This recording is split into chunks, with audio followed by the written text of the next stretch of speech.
नमस्कार साथियों की फैक्ट में आप सभी का स्वागत है। उम्मीद करता हूं कि आप सभी लोग बेहतर होंगे। सभी सनातनी और राष्ट्रवादी भाई बहनों से अपील रहेगी कि चैनल को सब्सक्राइब करिएगा, वीडियो को लाइक कर लीजिएगा और अधिक से अधिक लोगों तक शेयर कर दीजिएगा। एक यक्ष प्रश्न बना हुआ है बिहार चुनाव को लेकर। बहुत सारे लोगों के मन में उत्सुकता है कि आखिर में बिहार चुनाव जीत कौन रहा है। हम लोग उसी के बारे में बात करेंगे और एक ओपिनियन क्या है उसके बारे में बात करेंगे। इसको ओपिनियन पोल तो एग्जैक्टली नहीं कहेंगे, लेकिन हाँ, क्या कॉम्बिनेशन बन रहा है बिहार के अंदर, हम लोग उसके ऊपर बात करेंगे। उससे बहुत सारी चीजें जो हैं क्लियर हो जाएंगी बिहार को लेकर। एक तो आप सबसे पहले ये जान लीजिए कि बिहार में नीतीश कुमार के खिलाफ कोई एंटी इनकम्बेंसी नहीं है, एनडीए सरकार के खिलाफ कोई एंटी इनकम्बेंसी नहीं है। मुद्दा अभी तक सेट नहीं हो पाया बिहार चुनाव का। और मुद्दा सेट किसको करना होता है? विपक्ष को मुद्दा सेट करना होता है। सत्ता पक्ष ने तो मुद्दा अपना सेट किया हुआ है कि हमने ये काम किया है, तुम्हारा जो जंगल राज था उस जंगल राज से बिहार को बाहर निकाल करके लेके आए हैं। लेकिन बिहार चुनाव में जो सबसे बड़ा फैक्टर है वो है महिलाएं, जिसके बारे में बहुत कम लोग अपनी चर्चा में इस बात को शामिल कर रहे हैं। महिलाएं क्यों फैक्टर है? तीन चार बातें हैं। शराबबंदी जो नीतीश कुमार ने की, उससे महिलाएं बहुत खुश हैं बिहार की, पुरुष नहीं खुश हैं, क्योंकि कई सारे कारण हैं। अवैध तरीके से लाना पड़ता है, फिर बीच में चला कि होम डिलीवरी हो रही है तो बिकी रहा है, सारी चीजें। अर्थशास्त्री इसको कहते हैं कि राजस्व का नुकसान होता है, ये उनका अपना मत है। लेकिन महिलाओं को एक बात पता है कि खुले में नहीं बिक रही है, तो जो कुछ भी लोग पीने पाने वाले हैं वो चोरी छिपे पी रहे हैं, तो बहुत राहत है उससे, है ना। बाकी खोजने में तो कहीं पे कुछ भी मिल जाता है।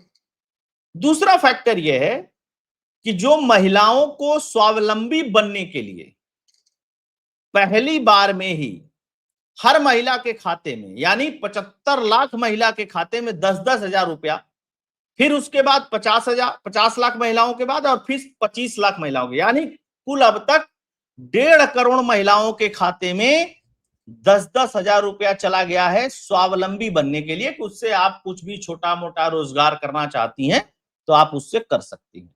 हालांकि लोग सवाल उठा सकते हैं कि 10 हजार रुपए से कौन सा रोजगार होता है, लेकिन होता है, वैल्यू एडिशन होता है। छोटे छोटे बहुत सारे काम करना चाहती है महिलाएं, वो नहीं कर पाती हैं पैसे की वजह से, तो वो उनके लिए एक फायदेमंद है। तो वो महिलाएं जो हैं एकदम साइलेंट वोटर हैं, और उसमें से अधिकांश जो हैं वो एनडीए की तरफ रहेंगी। दूसरा है कि पहले 400 रुपए पेंशन मिलती थी, बुजुर्गों की पेंशन जो थी बिहार के अंदर 400 रुपए थी, उसको नीतीश कुमार ने 1100 रुपए कर दिया। तो बहुत सारी महिलाएं उस दायरे में भी आ रही हैं। मतलब जो 1.5 करोड़ मिला है जिनको, वो तो छोड़ दीजिए, 1100 वाले दायरे में भी बड़ी पैमाने पे महिला और पुरुष आ रहे हैं। जब लोग माइक लगा करके पूछ रहे हैं उनसे, तो वो एक ही बात कह रहे हैं कि भाई अपना बेटा 1100 रुपया महीना नहीं देता है हमारे खर्च के लिए, मोदी और नीतीश तो 1100 रुपया भी दे रहे हैं, राशन भी मिल रहा है, सुरक्षा भी है, रोड भी बढ़िया बन गई, बिजली भी आ रही है, और क्या चाहिए। क्योंकि उस जिस पीढ़ी को ये मिल रहा है 1100 रुपया, यानी जिनकी उम्र 60 साल से ऊपर है, उन्होंने लालू प्रसाद यादव का जंगल राज देखा है आंखों से। नई पीढ़ी नहीं देखी होगी। क्यों नहीं देखी होगी? क्योंकि 20 साल से तो नीतीश कुमार ही है, तो इनको उतना अंदाजा नहीं होगा, इनको नहीं समझ में आता होगा। लेकिन जिन्होंने देखा है वो बार बार इस चीज को बताते हैं।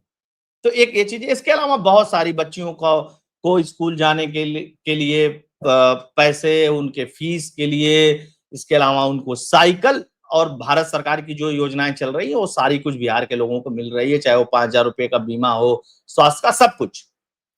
तेजस्वी ने एक ब्लंडर किया। तेजस्वी ने पहला ब्लंडर क्या किया कि इन्होंने कहा कि हम हर घर से एक व्यक्ति को नौकरी देंगे, और इस बात पे विश्वास करने वाले लोगों की संख्या जो है मात्र 35 से 36% है, जो आरजेडी के कोर वोटर है। बाकी कोई विश्वास नहीं कर रहा, क्योंकि यह संभव ही नहीं है कि 2.5-3 करोड़ लोगों को नौकरी दे दिया जाए। अच्छा, पैसा भी हो आपके पास तब भी 3 करोड़ लोगों को नौकरी दे करके कहां रखेंगे, कौन सा काम करवाएंगे, ये एक प्रश्न बना हुआ है, जिसका जवाब तेजस्वी यादव के पास नहीं है। तेजस्वी ने एक और ब्लंडर किया। क्या किया ब्लंडर तेजस्वी ने? तेजस्वी ने कहा कि हमारी जब सरकार आएगी तो हम वक्फ कानून जो बनाया गया है उसको कूड़े में फेंक देंगे।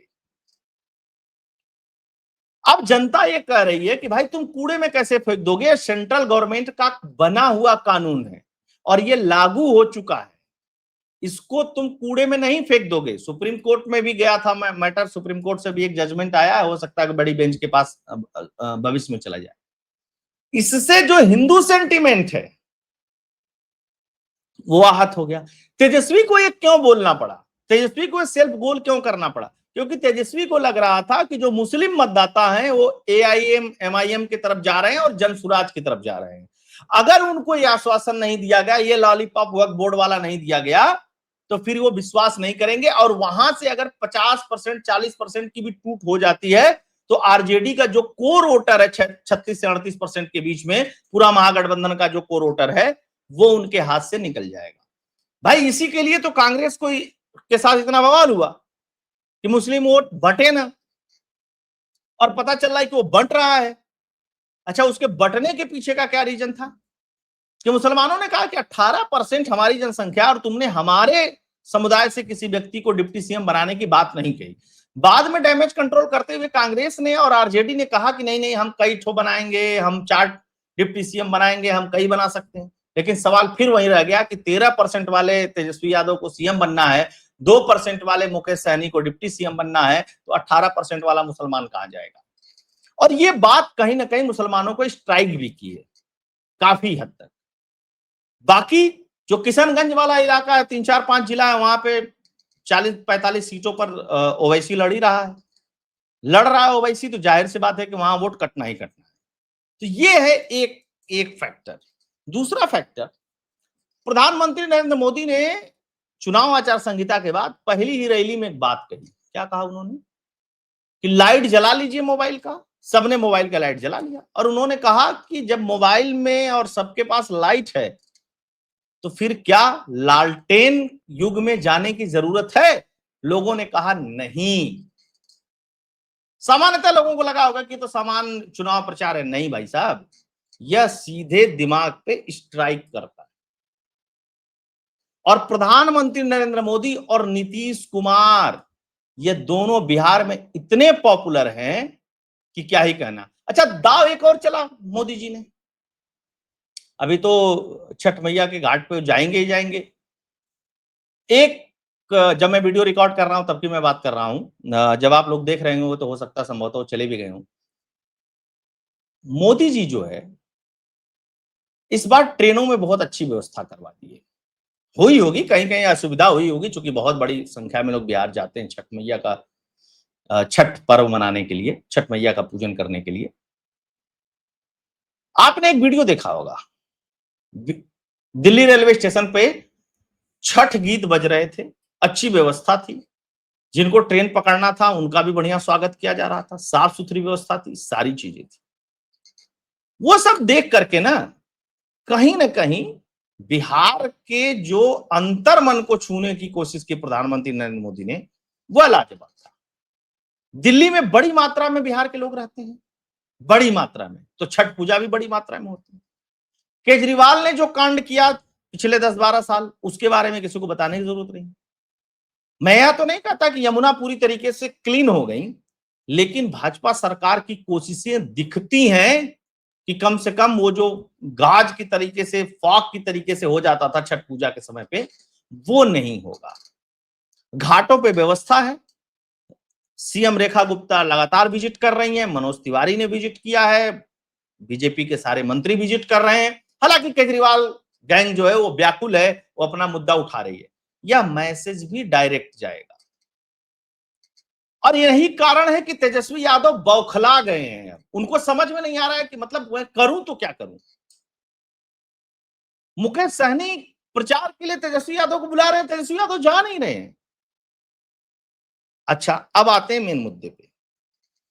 देख लीजिए, 38% वोट है टोटल महागठबंधन के पास और 44% वोट है इस समय एनडीए के पास।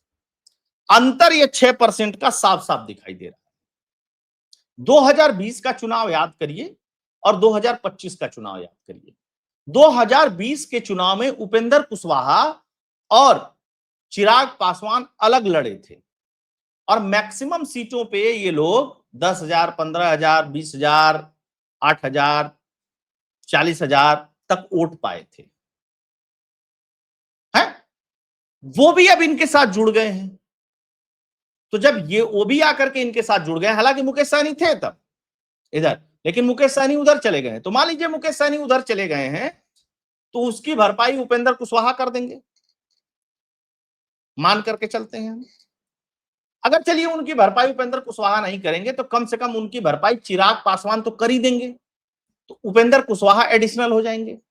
अकेले अकेले इंडिविजुअली इन लोगों की कोई ताकत नहीं है, लेकिन जब ये इकट्ठा मिलते हैं तो इनकी ये बड़ी ताकत के रूप में हो जाते हैं।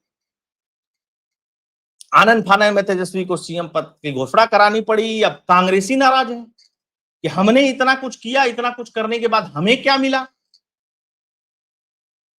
अब भाजपा वाले इंतजार कर रहे होंगे कि एक बार राहुल गांधी चले आए बिहार, और बिहार आकर के कुछ ब्लंडर करते हैं तो फिर हम लोगों को मौका मिल जाए। तो ये तो वोटों का कन्वर्जन है। अगर आप सीटों के कन्वर्जन पे जाएंगे तो इन वोट प्रतिशत के साथ एनडीए आराम से 150 का आंकड़ा पार करते हुए दिखाई दे रही है।